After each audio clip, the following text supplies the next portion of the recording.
Assalamualaikum warahmatullahi wabarakatuh. Apa kabar anak-anak ibu sekalian? Alhamdulillah, luar biasa. Allahu Akbar. Nah, pada kesempatan kali ini kita akan belajar materi menghadirkan sholat dan zikir dalam kehidupan. Untuk itu, mari bersama-sama kita simak video pembelajaran pada hari ini. Baiklah anak-anak, hari ini kita akan mempelajari materi menghadirkan sholat dan zikir dalam kehidupan.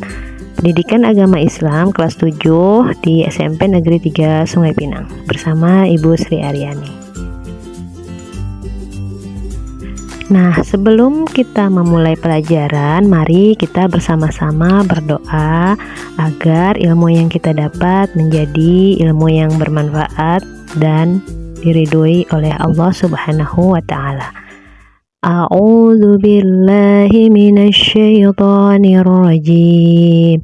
Bismillahirrahmanirrahim. Raditu billahi rabba wa bil islami dina wa bi Muhammadin nabiyya wa rasula. Rabbi zidni ilma warzuqni fahma. Amin ya rabbal alamin.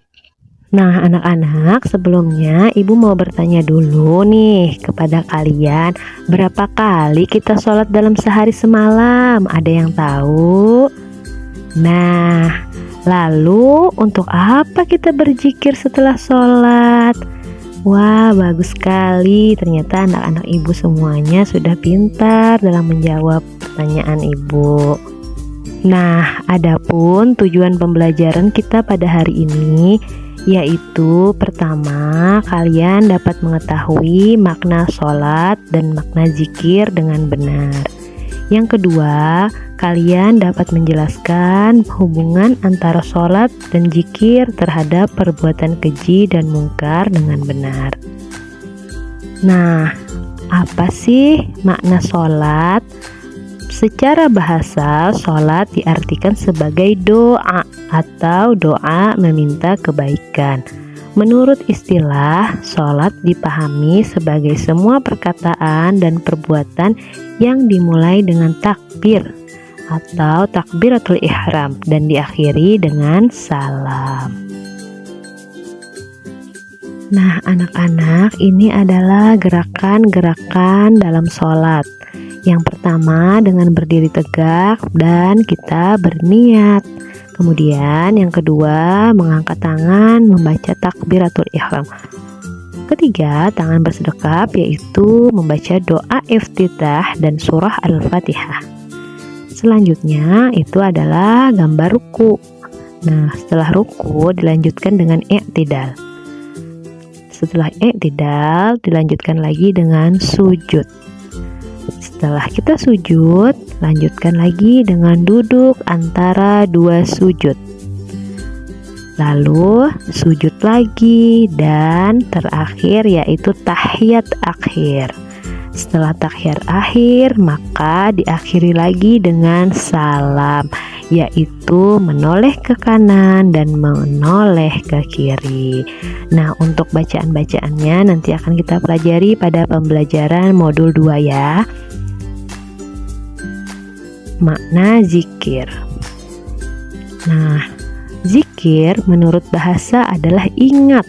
Sedangkan menurut istilah, zikir diartikan dengan mengingat Allah Subhanahu wa ta'ala sebagai upaya untuk mendekatkan diri padanya. Kita diperintahkan untuk selalu berzikir kepadanya dengan mengagungkan kekuasaan dan kebesarannya agar terhindar dari kesombongan. Jadi dengan berzikir itu kita tidak akan merasa sombong. Nah, ini adapun cara berzikir sebagai berikut. Yang pertama, kita berzikir dengan hati, yaitu dengan cara bertafakur dan merenungkan ciptaan Allah Subhanahu wa ta'ala sehingga timbul dalam pikiran bahwa Allah Subhanahu wa Ta'ala adalah Zat yang Maha Kuasa. La ilaha illallah, la ilaha illallah. Nah, itu namanya tafakur kepada Allah, merenung ciptaan Allah.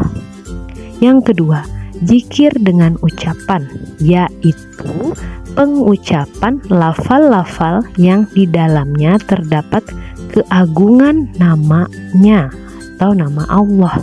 Contohnya dalam tasbih, tahmid, takbir, subhanallah, alhamdulillah, wala ilaha illallah, Allahu akbar, wala haula wala quwata illa billahil aliyil azim. Itu adalah zikir dengan ucapan. Nah, yang ketiga yaitu menaati perintahnya dan menjauhi larangannya. Itu merupakan zikir dengan perbuatan.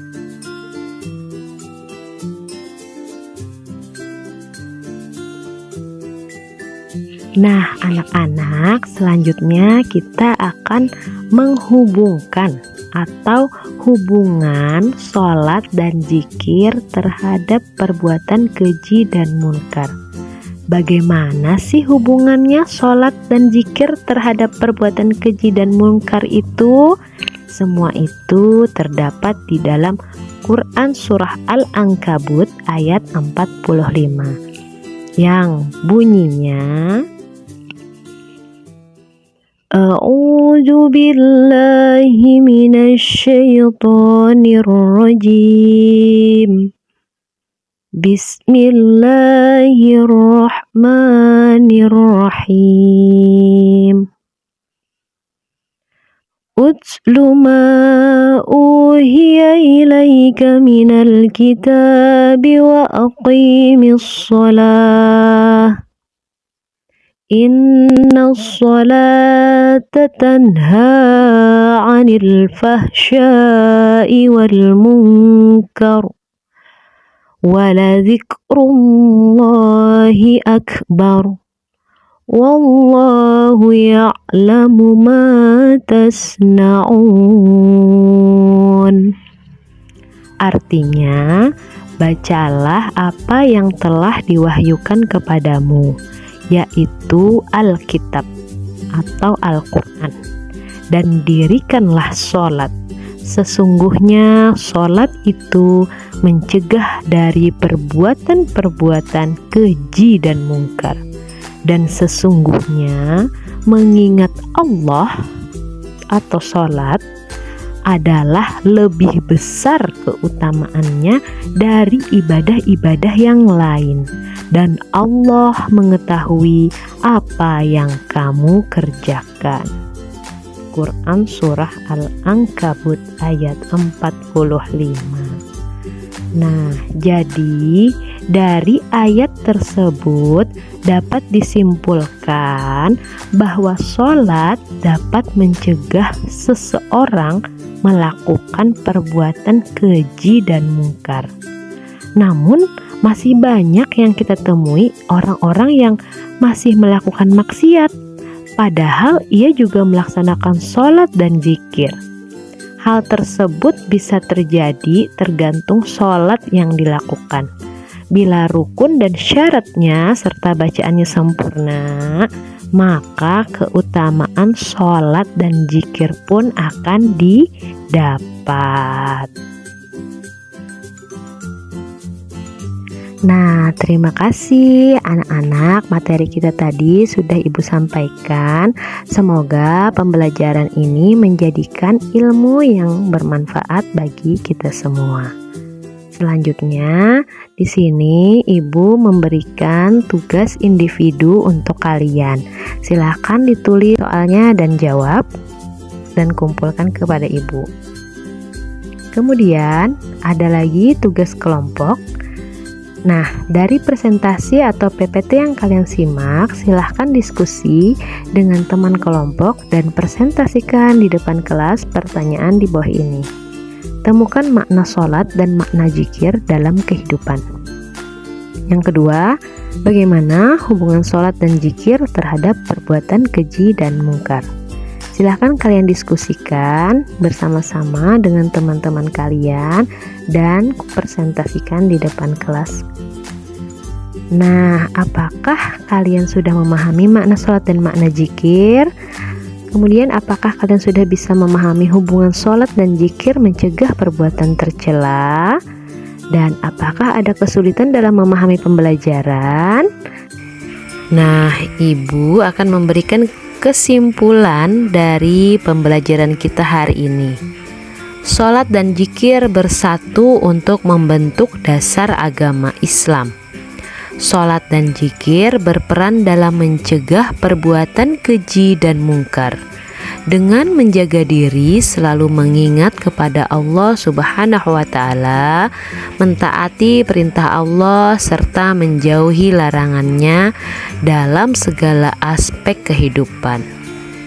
Dengan demikian, sholat dan zikir adalah komponen yang sangat penting dalam kehidupan umat Muslim. Nah, bagaimana anak-anak? Apakah kalian sudah memahami apa itu makna sholat dan zikir? Nah, sekarang kita akan tutup pembelajaran pada hari ini dengan sama-sama mengucap hamdalah. Alhamdulillahirabbil alamin. Wassalamualaikum warahmatullahi wabarakatuh.